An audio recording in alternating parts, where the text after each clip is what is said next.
Domain-driven design is an approach to modeling software focused on a domain or a logical area that defines a problem that you're trying to solve. Originally popularized in the early 2000s by Eric Evans, DDD's focus on making software a reflection of the domain it works with has found a resurgence in the isolation and decoupled nature, or at least the promise of it, with microservices.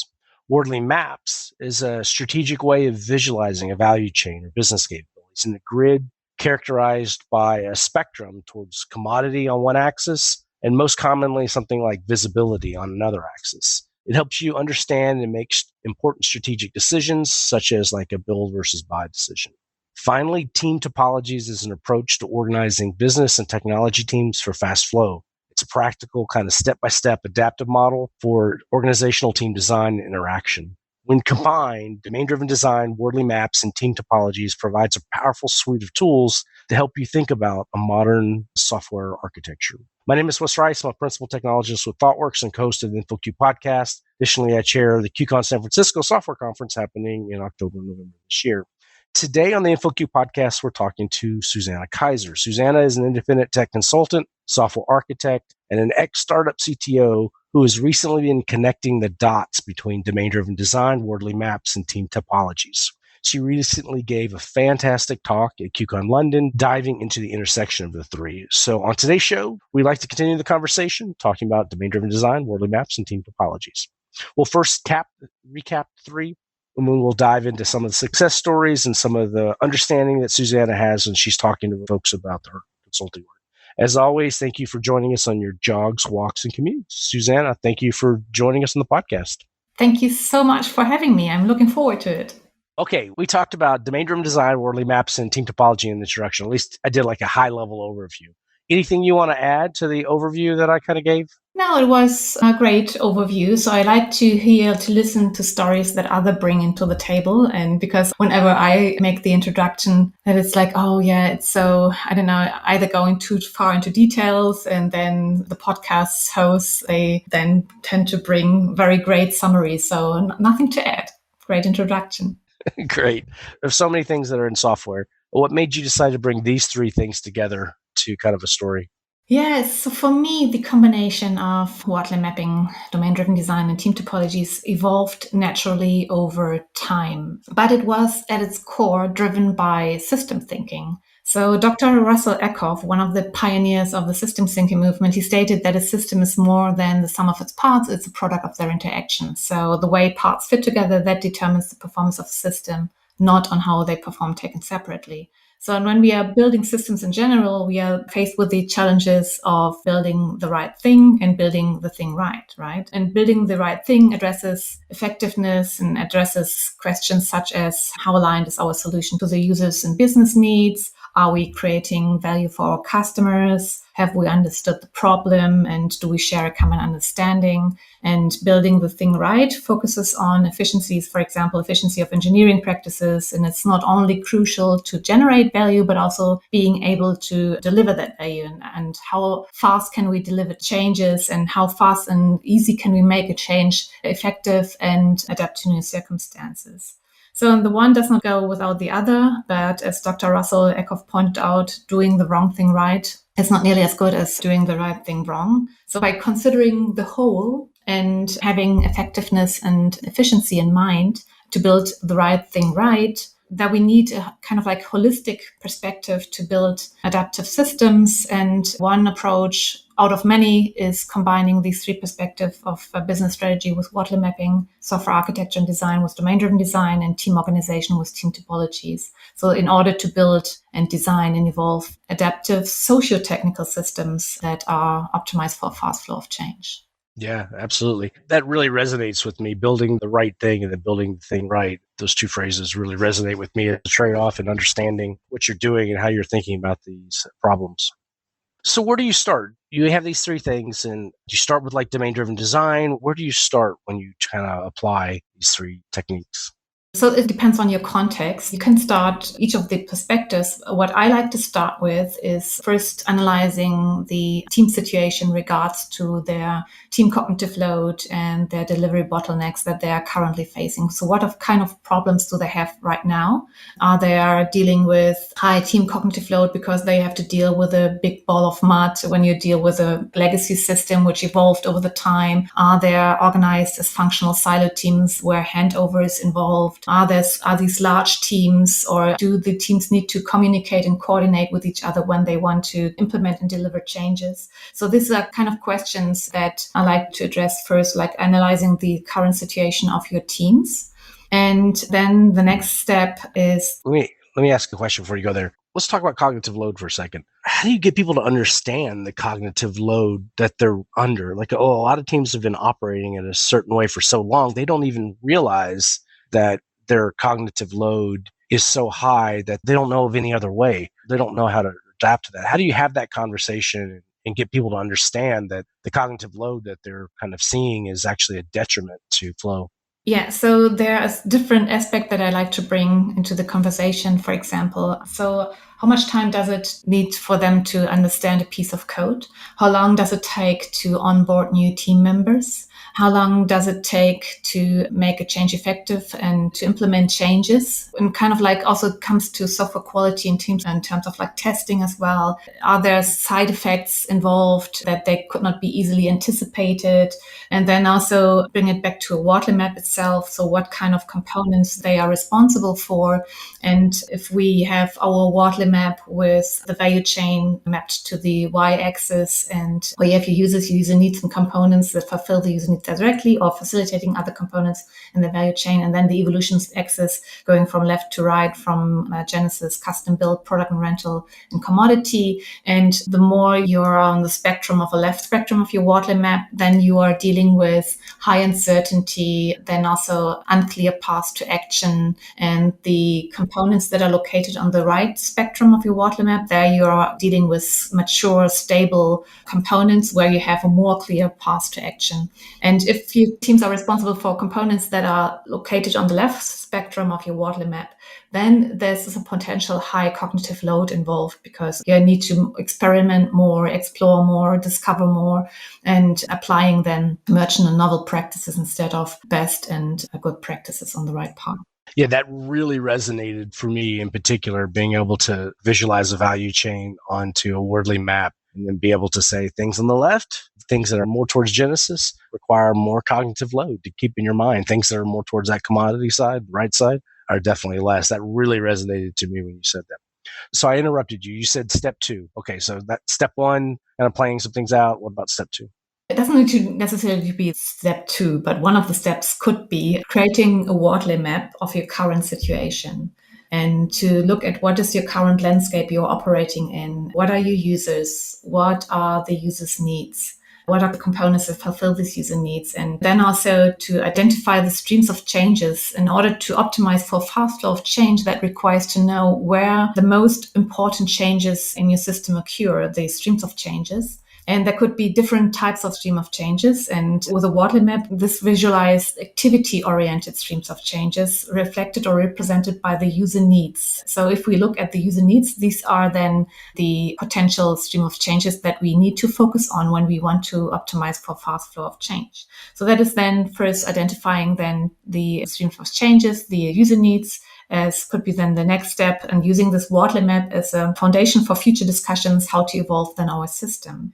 And then we can also go from there to address the problem domain next. And that's where we are then blending in domain-driven design.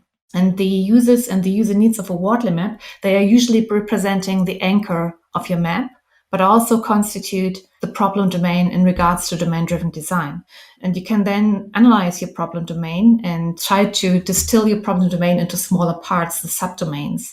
And different subdomains have different value to the business. So some are more important to the business than others. So we have different types of subdomains, such as core, supporting, and generic. And we can try to identify what are the subdomains that are core, which provides competitive advantage, which tend to change often, which tend to be quite complex, and where we should focus on building these parts of our system in-house, because that's the one that we would like to differentiate ourselves. So that requires the most strategic investment. So this gives us, combined on a Wardley map, the core domain related aspects then are then located in Genesis or custom build and needs to be built in-house. Then supporting and generic, that's then where we go to the right spectrum of the Wardley map, either buying off-the-shelf products or using open source software for supporting, for example. And then generic, that is something where we can also go some product and rental, or then commodity and utility, where we can then outsource to, for example, cloud-hosted services.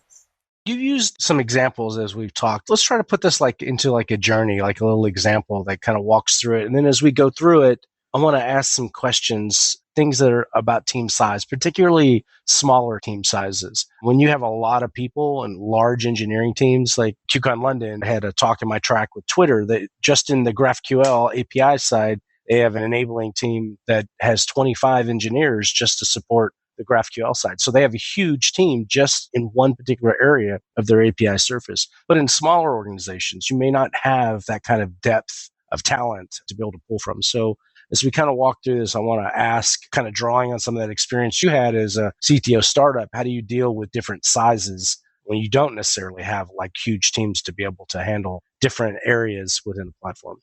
So you used an example, I think, in your talk. You want to use that as an example? Let's try to apply this to something. Does an example come to mind? In my talk, I was addressing a fictitious example of an online school for junior students, which was at that state a monolithic big ball of mud, which was run and supported by functional silo teams and running on top of on-premises infrastructure components.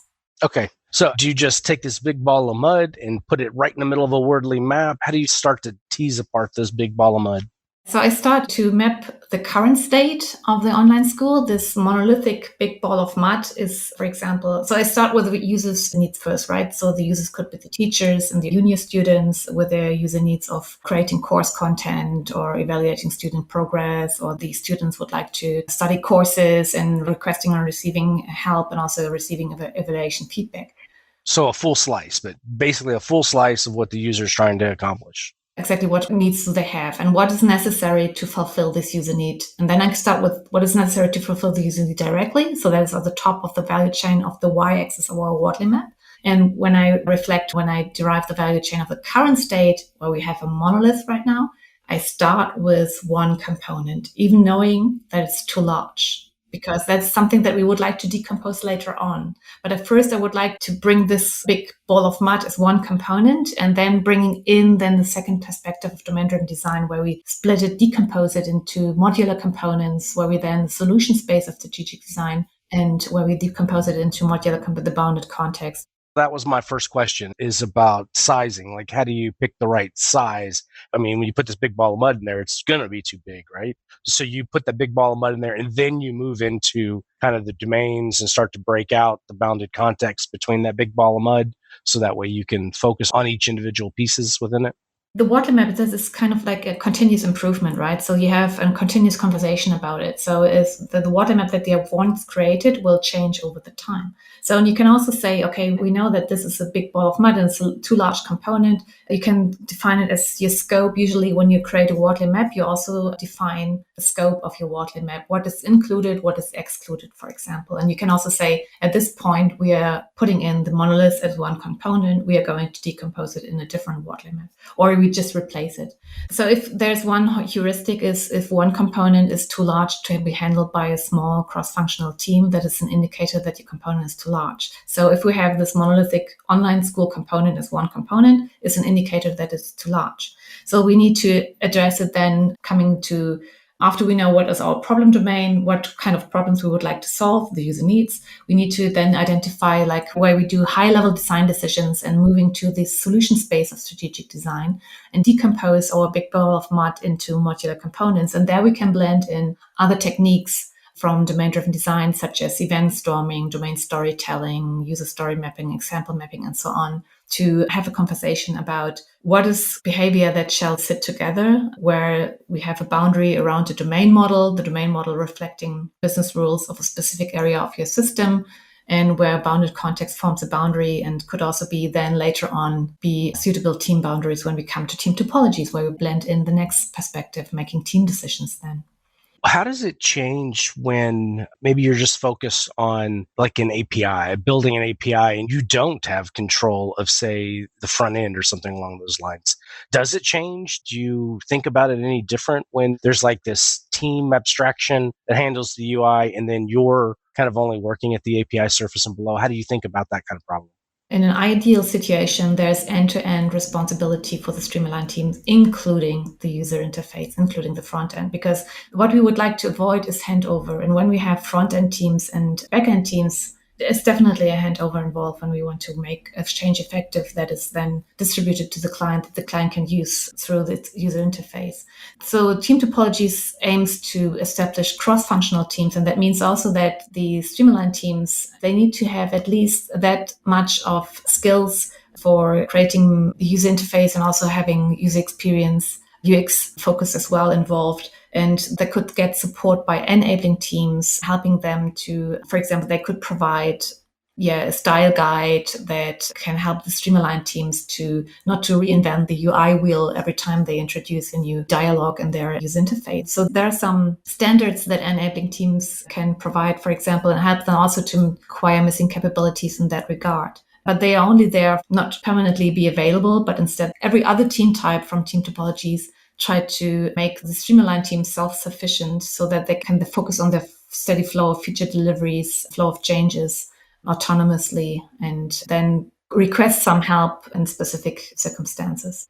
Team Topologies talks about 4 different types of team structures that are created. There is the streamline team, which is the main way that work is done. And as you said, it's cross-functional. It has all these different pieces to it. There's a platform team, there's an enabling team, and then there's a complicated subprocess team. So how do, say, like a platform team, like particularly in the case of a smaller company, I keep coming back to the smaller size because when you've got lots of people, you've got lots of different ways that you can create this. But in a smaller organization, how do you leverage the streamlined teams with platform teams, for example, to be able to get started? Like you mentioned some of the best practices and things that you can start with. Can you talk a little bit about kind of that interaction and how some of these tools help you get started with this?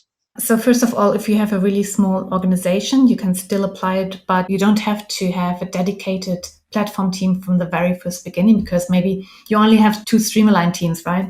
But you can establish a temporary task force that can provide a thinnest viable platform. That's how Matthew Skelton and Manuel Paich described it in their Team Topology book, where you provide first this kind of platform that is big enough to fulfill the consumer's need and not become bigger than needed. And it could start with documentation, like how to provision your infrastructure in cloud ecosystem, or how to use the serverless framework, or how to use this and that. And with documentation, it can then also describe also standards and best practices. And later on, it can evolve into a digital platform with self-service services and APIs and tools that the streamline team can then easily consume. But it does not necessarily have to be a full-blown digital platform from the very beginning, but just as big enough as it's necessary to fulfill the needs of the consumers. As you mentioned there, when you start off in that journey with platform teams, how do you walk the line between standard and standardization? Like you want to have high standards, but as I think you said before, you don't want a standardization to become like a bottleneck. How do you walk the line between those two things? At the moment when you make something mandatory to use, right, that is then where it becomes potentially a bottleneck. So it's always like addresses, do we introduce bottlenecks in our journey? Because we would like to enable the streamline teams that they are able to focus on fast flow of changes, that they are able to produce a steady flow of feature deliveries. So if there's a moment where we are blocking them, and for example, where we say, no, you're only allowed to use this technologies or that technologies, this is an indication that we might then introduce the next bottleneck that we try to avoid from the very first beginning. For example, one possibility is also when we look at establishing cloud centers of excellence, where we empower teams to innovate on cloud-hosted infrastructure. We don't want to block innovation by saying you're only allowed to use this technologies. Instead, we would like to spark that these streamline teams can also learn, that we don't want to hold them back. And I guess The moment where we are not enabling them and supporting them instead of telling them what to use, it's a challenge that we address. On the other hand, it's also like we already had this conversation when we had this DevOps movement, right? Where we have stability on the one side, where the operation teams were focusing on and want to keep your production system stable and want to have as minimum, as least changes to the system. But the development teams back then wanted to deliver a lot of changes. And so there was a kind of contradiction in between them, and also kind of like different forces involved. And I guess we have to look at what enables the fast flow of change. I guess that's the most important focus that they both need to have in mind. I want to ask a question that often comes up when I've had conversations about this, and it's about like getting started. Like when a company, like you talked about, you can start off by talking to the team. You can find out what their friction points are. You talked about them maybe using Wardley maps and then domain-driven design and some of the concepts and things, the techniques within domain-driven design to be able to dive deeper, like you've been storming. So it's kind of like a way that you could use these concepts together to be able to get started. But let's dive into a specific team on how you get started.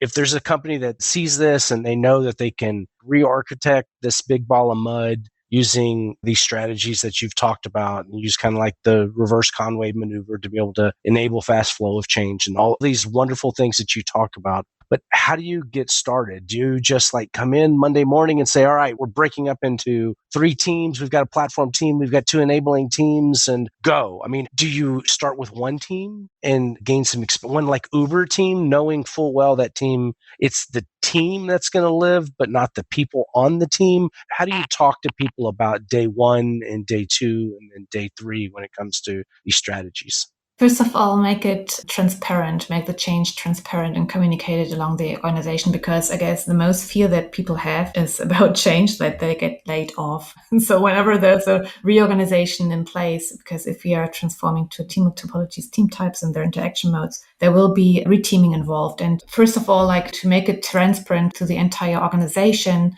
what are the team types? What is the interaction mode? When does it make sense that teams are collaborating? When does it make sense to provide X as a service? That is very essential for a transformation. And also there, I would like also to bring in Heidi Halfin's brilliant book about dynamic reteaming. She also brings in that you can start with forming one team first on a site, for example, by isolating one team, for example, that you can start, for example, with a platform team first, where you form first your platform team on a site from members of the backend and the infrastructure team, and then put them on the site to discover and assess infrastructure options. For example, if you plan to, instead of like running your system on on-premises infrastructure, you would like to migrate to the cloud and have this isolated platform team as a first team working on the site. They don't have to follow the processes. They are there to discover and explore new cloud strategies, for example, and cloud options that are available, and they are suitable for their first bounded context that they would like to extract.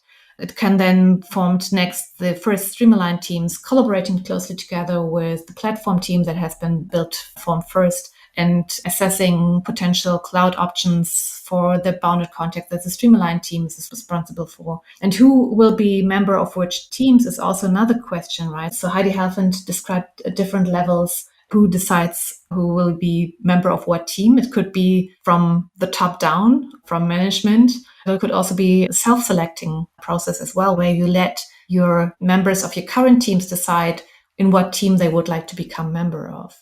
And so there are different levels involved, and also that you can also calibrate when you form a team. When you reteam, you need to also to calibrate your team. So you can calibrate on different aspects, like how you would like to work together, what you like to do, pair programming or mob programming, and what is your mission of your team, that you introduce new team members that they can onboard very easily. And so they have different team calibration sessions that help you to bring the journey forward towards team topologies, team types, but also, for example, if you focus on a cloud migration strategy as well. So there are different aspects there where you can gradually transform your existing team into, and incrementally transform them into team topologies, team type, and also with the highest level of self-selection, then letting the team members select themselves. There could also be a suggestion, or like that the team members say, I would like to be into that team, and then the management can decide and getting this input from the teams and they decide. So there are different levels applicable for forming these teams.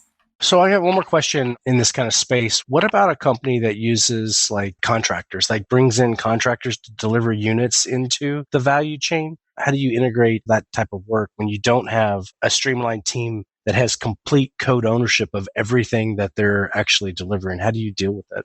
If you bring in contractors to the streamline team, you mean? Yeah, so like you've got a streamlined team that owns an area of the business that's doing some kind of work, but they contract to bring different pieces in, a mobile app that may expose some things or a capability that might be in a mobile app that maybe they don't have the like internal experience to develop themselves. How do you deal with that? Yeah, so it depends what part of the system they are integrated in. So one thing is that either through well-defined APIs of what they are going to provide. So what kind of like, is it XSS server that they provide or not, that they can easily consume or not. But also if they are just like temporary support, for example, I would suggest to have them involved where you share the knowledge from the very beginning, having them being part of your pair programming sessions or more programming sessions where you don't have a team that is building expertise and then leave later and then the knowledge is gone, so that you incorporate them in your processes, having them involved in your knowledge sharing sessions as well, so that they are becoming part of your team. And they might rotate later on. Also, Team Topology says that you should aim for long-lived, stable teams, but this does not mean that they need to be static. So team members can switch over the time, either freelancers or contractors from outside, but also Heidi Helfand also recommends to enable or to provide that team members can switch teams, because that is one of the opportunities to retain your talents in-house, right? So for personal growth, you sometimes would like to switch teams. And if they can't grow within your organization, they will find growth opportunities outside of your organization. It's the team structure that's long-lived, not the people on the team, right? Exactly. Yeah. We talked about cognitive load in context of Wardley maps. We talked about platform and streamlined teams. We talked about standard and standardization. We talked about domain-driven design, and then diving deeper into some of the components once you've identified some areas that you want to break out. What did we miss? Sometimes I'm asked, so what kind of benefits brings a Wardley map? And it's also that I like to highlight that, first of all, it helps you to visualize potential instabilities and associated risks. So, for example, if you have a value chain where you have volatile components, for example, bounded contexts of your core domain are volatile because they are changing a lot and they have embody quite high level of complexities because it's the one that provides competitive advantage. And so if you build these volatile components on top of mature and stable components, that is reflecting a stable system. But if you switch it around, if you have stable components that build up on volatile components, then it is a potential candidate for instabilities and associated risks, because you have a stable component which is expected to be stable and it's built up on volatile components, and all these introduces new changes and you have to keep the stable component up to date, or you have to keep the stable component stable. And that shifts your focus on handling the source of risks. Let's talk about that for a second. So when I hear you say that, what are the patterns? Is that a candidate for a complicated subprocess team then to be able to encapsulate that instability and be able to elevate the constraint? Are there patterns to address that you've seen? First of all, it creates awareness. Maybe it's on purpose. Maybe you would like to discover on new technologies and that new technology is still in Genesis or custom build. First of all, it makes you aware that you are building stable components on top of volatile components. And there could be a potential problem. And then the other thing that I would like to bring in are the efficiency gaps. Like, for example, if you're using internally a component in Genesis or custom build, but there is a component in the market that is more evolved and residing, for example, in commodity and utility, this gives you an indication, a hint that you could be less efficient in your organization because you're building on less efficient components that are then residing on the left part of your Wardley map. And this is an indication for you.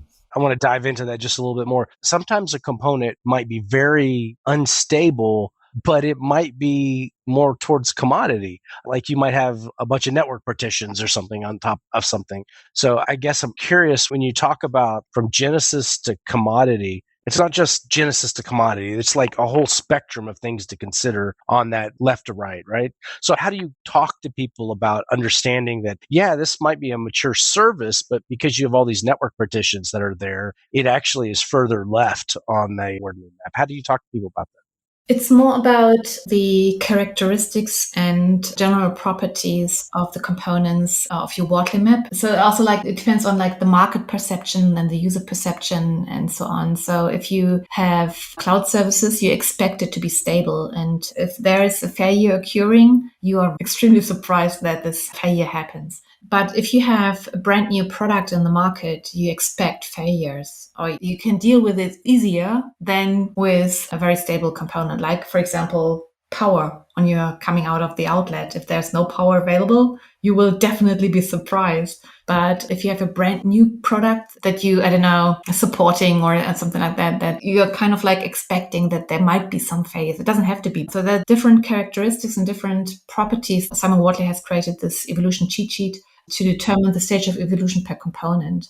So, for example, designing for failure as a component doesn't necessarily to be a physical component. It could be activities, it could be data, it could be knowledge. So it could be different activities. And so designing for failure is something that is more an activity component. Maybe it could be a component of your Wardley map, of your value chain.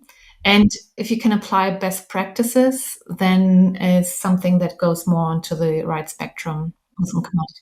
I love that, because you're describing, if you're building a stable component on top of something that's unstable, whatever characteristic that you want to describe it, it lets you make very strategic decisions on whether you can elevate that component, whether you can wrap that component into something that might give it the option for failure. It lets you just kind of isolate that and make very strategic decisions on it. So I really like when you brought up the complexity of dealing with writing something that's very stable on top of it. It makes a lot of sense to me.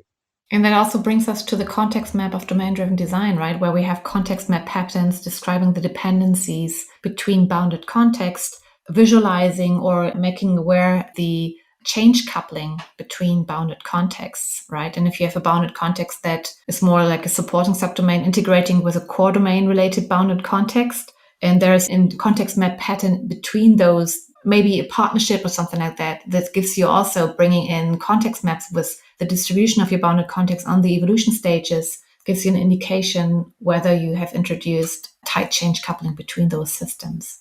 Very nice. So, Susanne, we're about at time. So what's next for you? What's coming up in the next part of the summer for you? Well, yes, finishing my book. Right now, it's now in the review process and need to wrap it up. And then also see if we can still publish it this year. Let's cross fingers. And then also, looking forward to new opportunities, training and something like that I'm doing also in the second half. As always, Susanne, thank you so much for all that you do for InfoQ, for QCon, and for the larger community as a whole when it comes to microservices, when it comes to thinking about microservices and architecture. Thank you so much for having me. It was a pleasure.